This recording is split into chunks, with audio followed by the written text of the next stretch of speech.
मतदारसंघातल्या लोकांच्या प्रश्नासाठी आदरणीय प्रदेशाध्यक्ष रवींद्रभाऊ चव्हाण साहेबांचे सहाय्य सचिव आदरणीय संतोषजी साखरे साहेब आलेले आहेत। एक चांगला कार्यक्रम अनेक पदवीधर मतदारसंघामध्ये काम करणारे पदाधिकारी आणि शिक्षक मतदारसंघामध्ये काम करणाऱ्या पदाधिकाऱ्यांबरोबर झाला। अनेक प्रश्नांच्या विषयी चर्चा विचार विनिमय झाला। शेवटी शिक्षक मतदारसंघामध्ये काम करत असणाऱ्या लोकांचे जे शिक्षकांशी निगडीत प्रश्न असतात ते कधी कधी किरकोळ स्वरूपाचे असतात।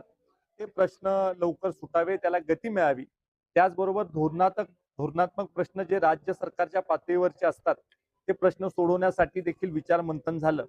निश्चित या दौऱ्याचा फायदा या दोन्ही मतदारसंघामध्ये काम करत असणाऱ्या विविध जाणकार कार्यकर्त्यांना गती देण्यासाठी होईल आणि येणाऱ्या काळामध्ये सातारा जिल्हा हा महायुती सरकारच्या पाठीशी आहे। त्याचबरोबर शिक्षक मतदारसंघामधला आमदार निवडून देण्यासाठी, पदवीधर मतदारसंघामधला आमदार निवडून देण्यासाठी खारीचा वाटा हा सातारा जिल्हा उचलेल। मोठं मताधिक्य या दोन्ही मतदारसंघामधले अधिकृत उमेदवार जे महायुतीचे असतील त्याला निवडून देण्यामध्ये एक चांगलं काम सातारा जिल्हा करेल।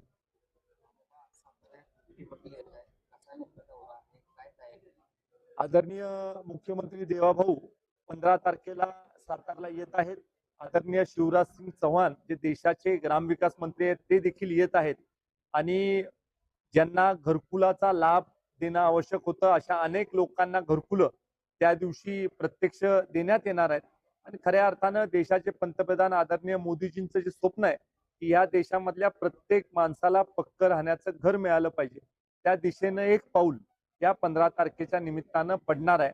आणि मी खऱ्या अर्थानं आदरणीय देवाभाऊंचं मनापासून आभार मानतो की महाराष्ट्राला जे घरकुलांसाठी 3ऱ्या हप्त्याचं अनुदान मिळणार आहे त्या कार्यक्रमासाठी त्यांनी सातारा जिल्ह्याची निवड केली आणि मोठ्या प्रमाणावर राज्यामधल्या घरकुलधारकांना मदत ही 15 तारखेला होणार आहे।